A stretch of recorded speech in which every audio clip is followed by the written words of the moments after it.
¿De qué va a hablar hoy, profesor? Y esta noche voy a hablar nada más y nada menos que de La Llorona.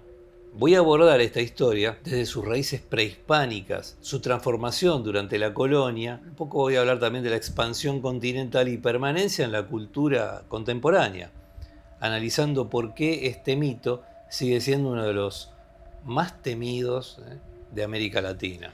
Y ahora, tal como prometí, podemos hablar un poco de la defensa en caso de la aparición de La Llorona, en caso de la aparición de un ubume. Sí. ¿Le apetece una historia de terror como para concluir este streaming?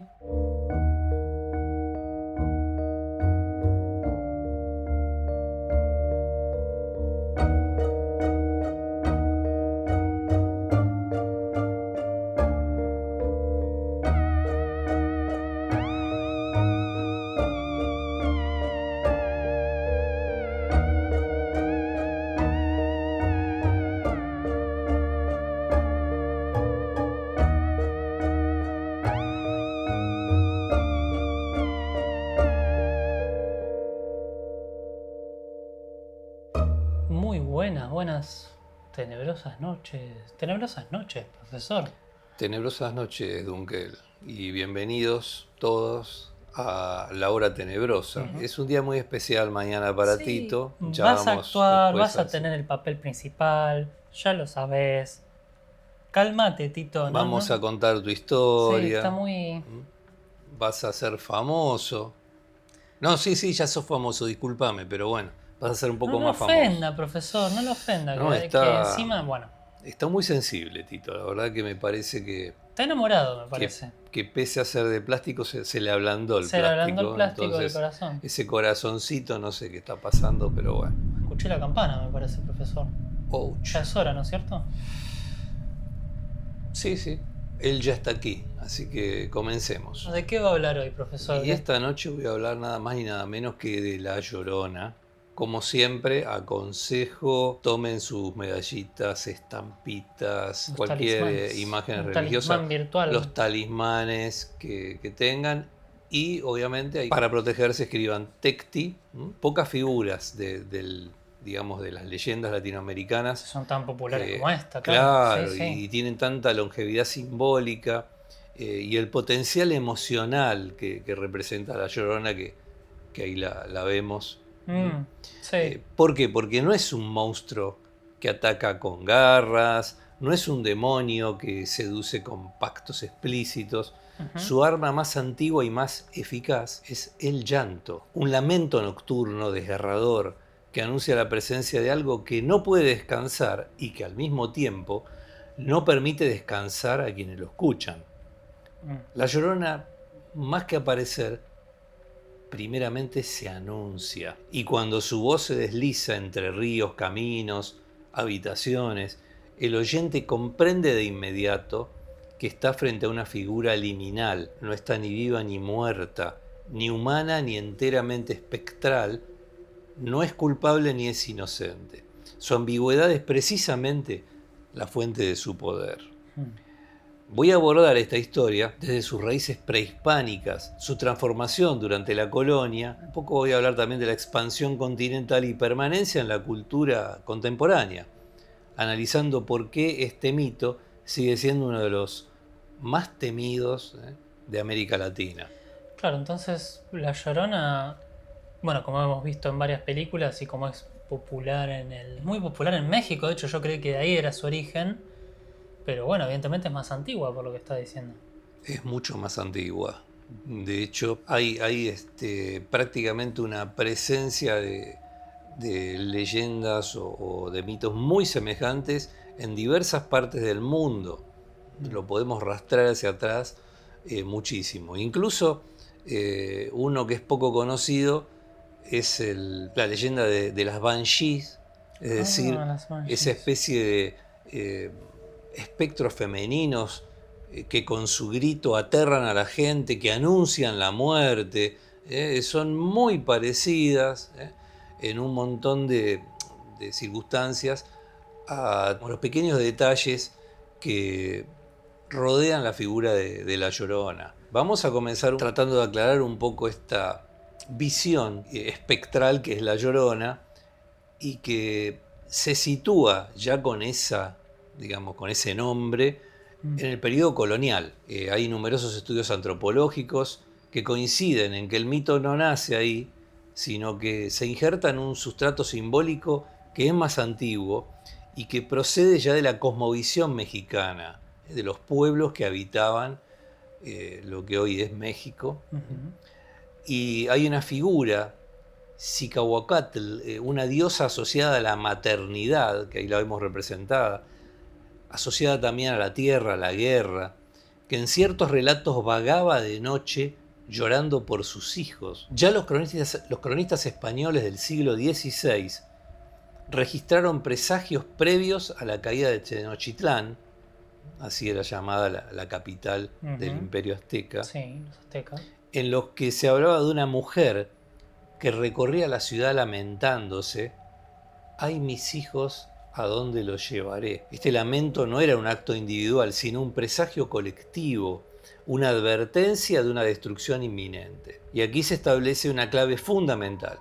El llanto no solo expresa dolor, sino que anuncia catástrofe. Otras entidades femeninas, por ejemplo, el cihuateteo, espíritu de una mujer muerta en el parto, también vagaba por los caminos, aterrorizaba a los seres vivos, especialmente a los niños. Y estas figuras refuerzan la idea de una maternidad truncada, convertida en amenaza, que luego será central en el mito de La Llorona. Por lo tanto, antes de la conquista ya existía un imaginario donde la madre muerta, doliente y errante ocupaba un lugar temible y sagrado. Con la llegada de los españoles, el mito se transforma profundamente.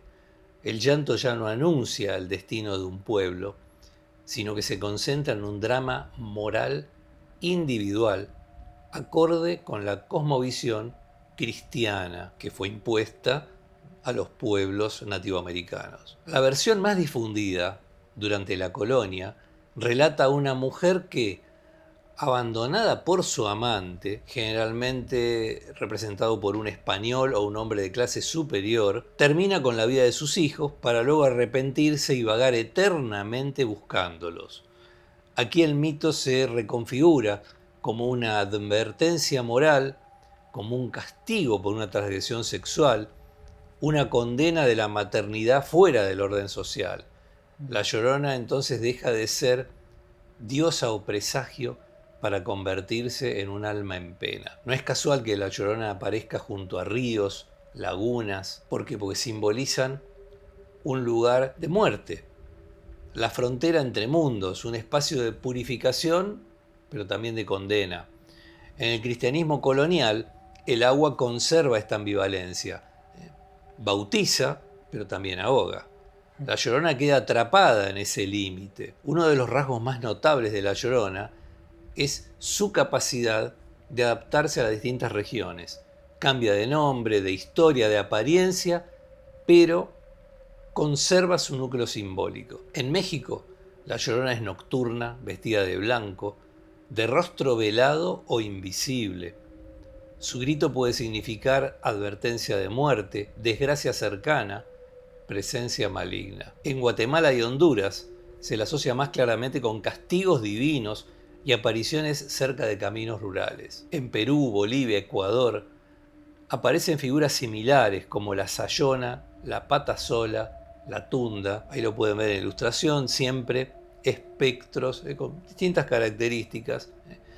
No siempre lloran por sus hijos, pero comparten la apariencia femenina, la atracción y sensualidad, seguida de terror y castigo moral o sobrenatural. En Argentina, Uruguay y Chile, la Llorona se fusiona con la mujer de blanco, el alma en pena, apariciones ligadas a ríos y estancias.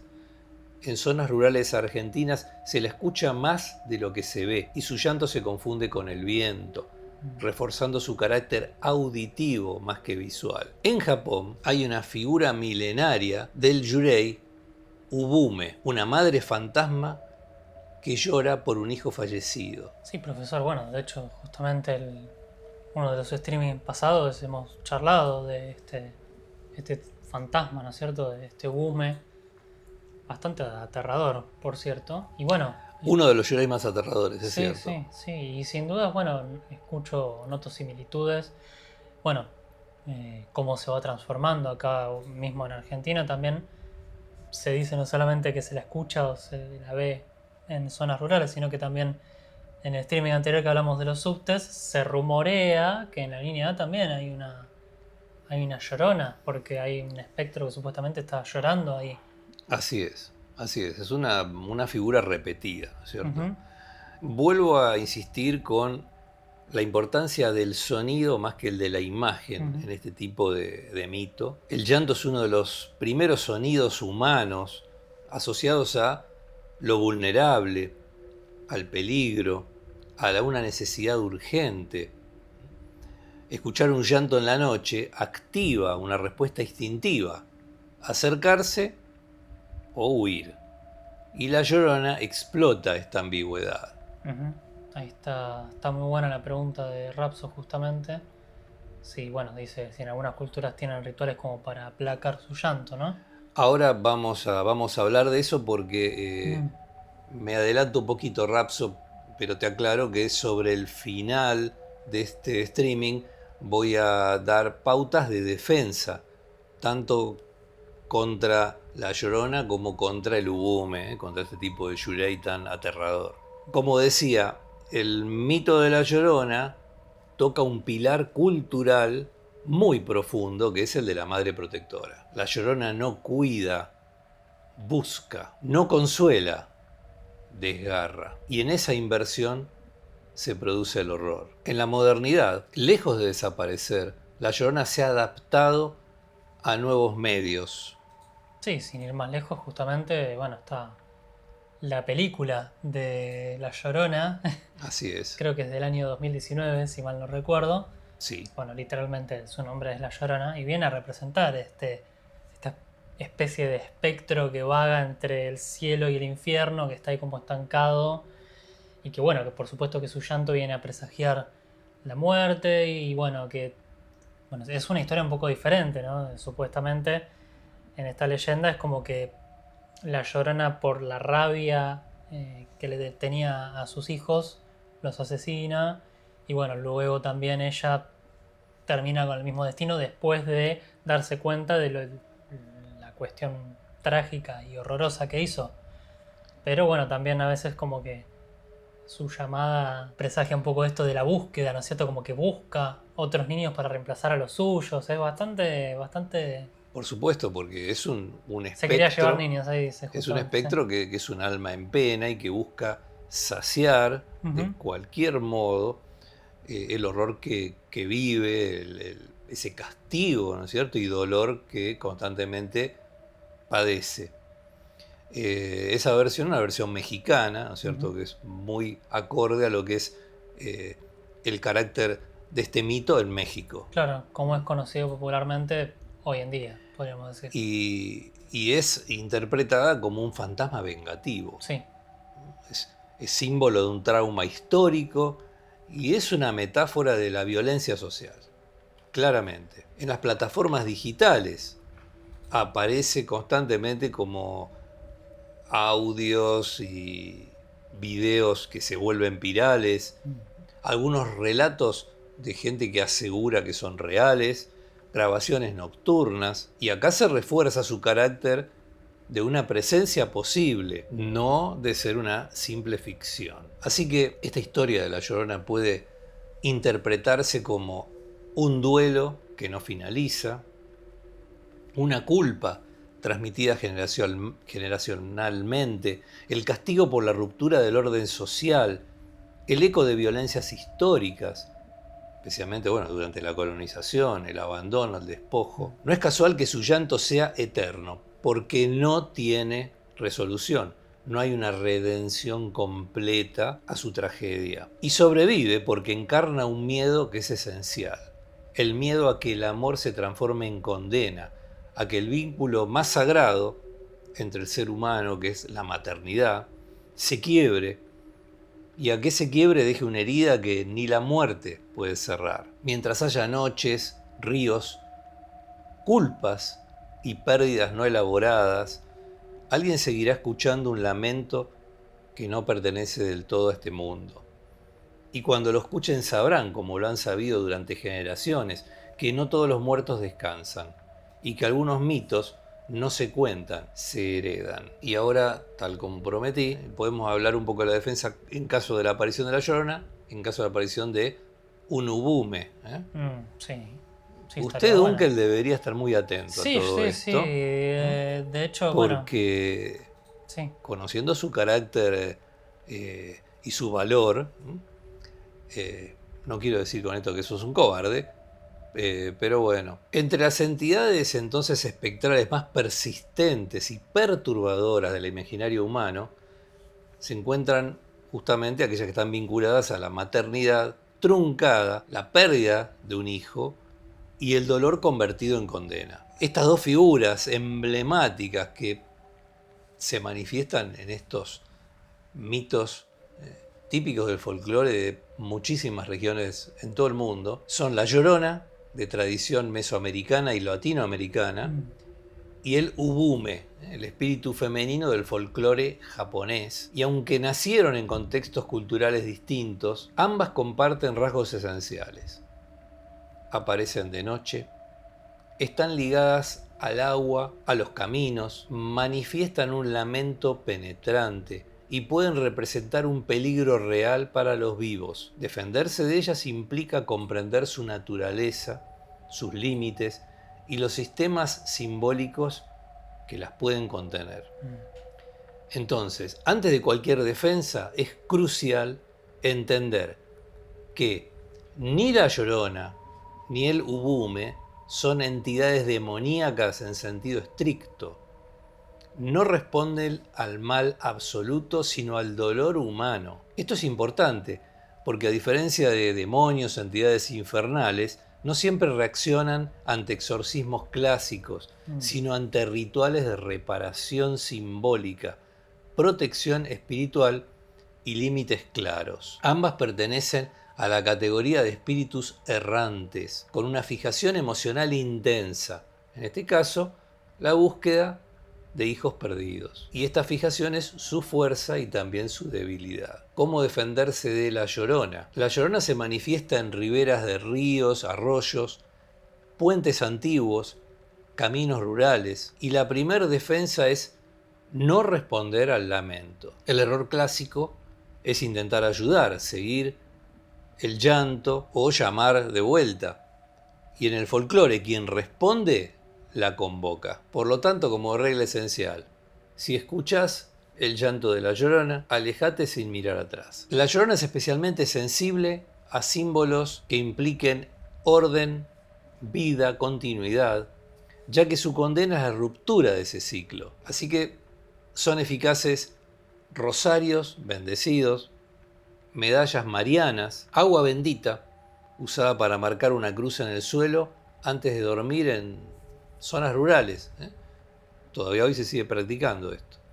Velas blancas encendidas dentro de la casa, no en el exterior. En la tradición oral también se menciona que pronunciar el nombre propio con firmeza ayuda a evitar que el espectro confunda a la persona con su hijo perdido. Bueno, a ver, entonces mañana voy a ir a la santería y me voy a comprar un rosario, una estampita y agua bendita. Porque bueno, anoche pasé por la cocina y me pareció escuchar unos llantos por ahí cerca. Y si no, le doy a Tito en adopción.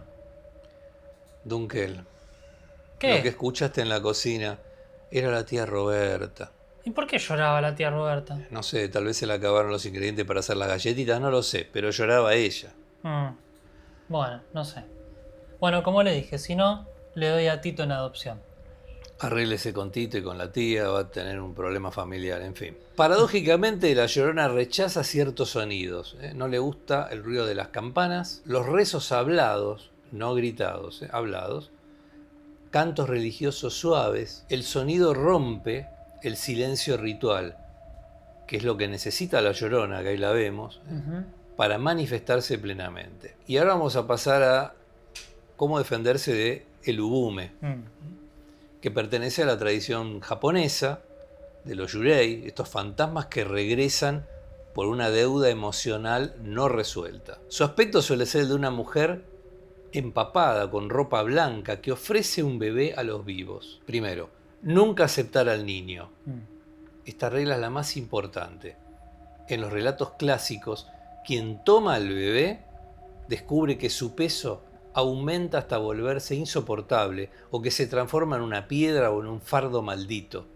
Aceptarlo implica asumir la carga espiritual y emocional del ubume. La defensa consiste en rechazar con respeto, inclinar levemente la cabeza y retroceder sin insultar ni correr. El ubume no ataca de inmediato, pero puede seguir al incauto. En la tradición japonesa se recomienda utilizar objetos protectores. Los ofuda, un talismán con inscripciones budistas o sintoístas que ven ahí en la ilustración. Los amuletos shiso, una deidad protectora de los niños fallecidos. Colocar incienso encendido. El humo del incienso marca el límite entre el mundo de los vivos y los muertos, algo fundamental frente a un yurei. Y hay que hacer un ritual de apaciguamiento.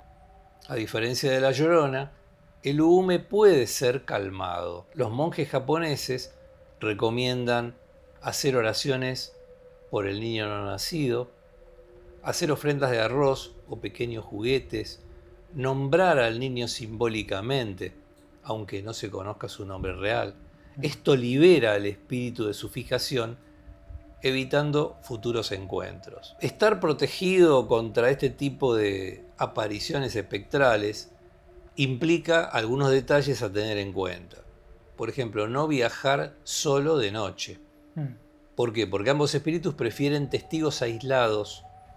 La presencia de más de una persona reduce su capacidad de manifestación completa. Mantener límites claros.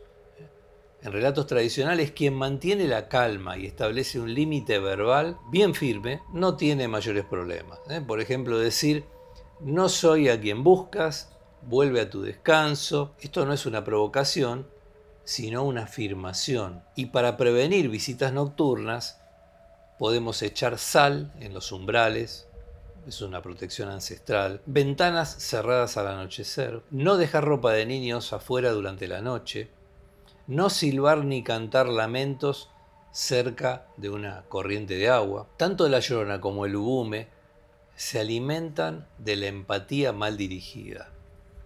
No porque sean malvados, insisto en este detalle, sino porque su tragedia las impulsa a buscar sustitución. La compasión debe expresarse a través del ritual, no del contacto directo. Por lo tanto, defenderse de la llorona o de un ubume no consiste en combatirlas, sino en reconocerlas, respetar su dolor y mantener la frontera entre mundos. Son recordatorios vivientes o espectrales de que el duelo no es resuelto y puede llegar a trascender la muerte. Quien conoce estas reglas vive. Quien las ignora va a escuchar el llanto cada noche hasta que ya no despierte. Bastante aterrador, profesor. Y de hecho, bueno, no, me imagino, ya me voy a enterar de la historia de Tito, pero espero que no se lo haya dado un ubume y usted lo haya aceptado. Te vas a sorprender. Profesor. Bueno, estaría muy pesado, se caería el mueble, así que creo que por suerte no llegamos a... No es un niño recibido de un ubume. Me puedo quedar tranquilo con eso. No lo sé. Estará un poco maldito, pero... No voy a adelantar nada de su historia. Está muy bien, está muy bien. Y ya lo verás y ya escucharás y bueno, y espero que no salgas corriendo, o que pidas que Parvus te... ¿Correr yo? Te apañe. Por favor. En fin. Parvus es el primero en salir corriendo. No lo sé. Aviso, no lo sé. No lo sé. Ya veremos sus reacciones. Si la tía Roberta lo tuvo que convencer de que Tito no era tan malo, que no corriera, que estaba todo bien. Tito se reía porque le parecía gracioso que Parvus quisiera salir corriendo cada vez que lo veía, pero bueno. Cambiemos de tema, por favor, porque bueno, Tito se está poniendo nervioso, me está empezando a hacer cosas raras con la manito, recién me hizo unos cuernitos, así que ya basta. Y claro, usted lo provoca, después No, no lo yo termino provoco, pagando se el divierte un pato de poco, sí, bueno, no, pobrecito, pero no, no a déjelo. costa mía y menos durante un streaming. Va, Ya lo voy a llevar después mañana a jugar un rato, qué sé yo. Bueno, sí, a justamente su video. en fin. En fin, bueno, estos tips están bastante bien. Yo creo que ya le dije, voy a ir a la santería. Espero que hayas tomado nota, Sí, sí, que voy a no te la olvides de santería. nada.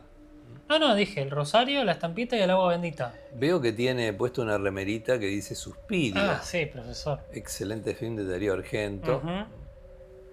Bueno, Es un recado de la maga esto, profesor. Conoce mis gustos. muy bien, muy bien. La verdad que aparte, bueno, Sí, excelente alusión a un giallo clásico italiano que realmente, bueno, bueno, muestra todos como los talentos totalmente, de pero Argento, ¿no? ¿Le apetece una historia de terror como para concluir este streaming? En este caso, una historia que he escrito y que se me ocurrió justamente esta historia en una noche de tormenta y estaba contemplando un mueble, una cómoda en el dormitorio, justamente esa cómoda que ven allí, cuando noté algo raro y eso es lo que da pie a esta historia y ahora sí, se que puso la ya luz el azul incluso, sí. ambiente se ha puesto tenebroso, me ha inspirado entonces para comenzar.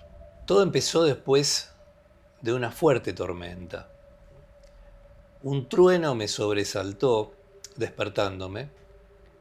El cuarto se iluminó con un rayo y creí ver una sombra con forma humana detrás de la cómoda. Encendí la luz, pero no vi nada fuera de lo normal y me dormí de nuevo. Por la mañana me levanté, me acerqué a la cómoda para buscar una remera.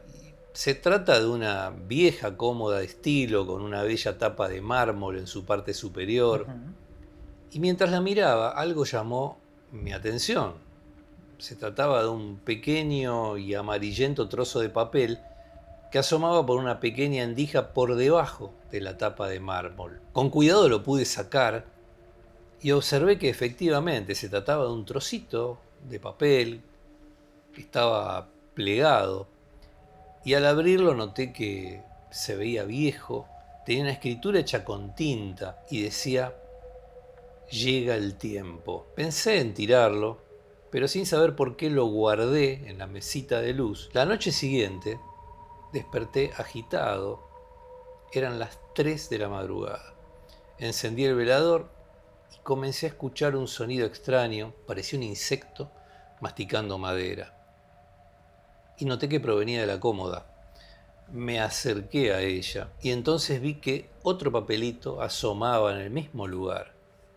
Lo saqué lentamente, lo abrí, me senté frente al velador y leí la frase que decía: en el que me encontrarás. Un tanto dormido, lo dejé sobre la mesita de luz y me dormí.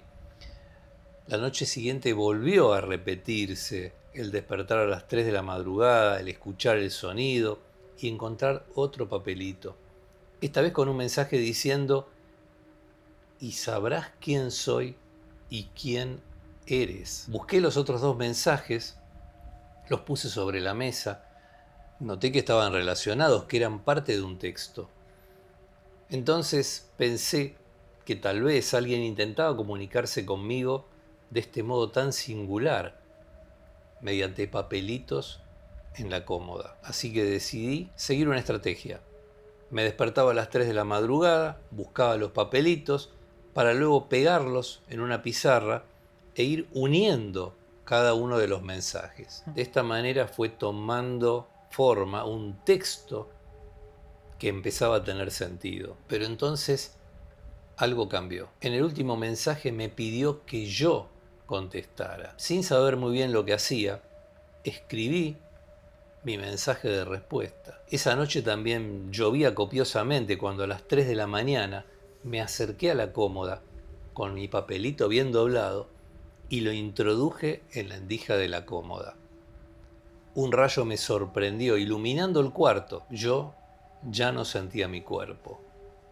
Entonces observé, paralizado, que yo estaba en la cama, prendía la luz del velador, miraba sorprendido hacia la cómoda y me acercaba para descubrir que había un papelito bajo la tapa de mármol de la cómoda. Profesor, algo así como una especie de paradoja con temporal con espiritual, ¿no? Algo No así. le busque explicación. Profesor, ya sabe que me gusta hacer las hipótesis.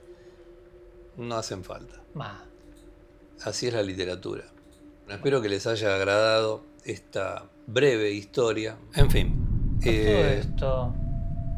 A todo esto me temo que ya es hora, ¿no, profesor?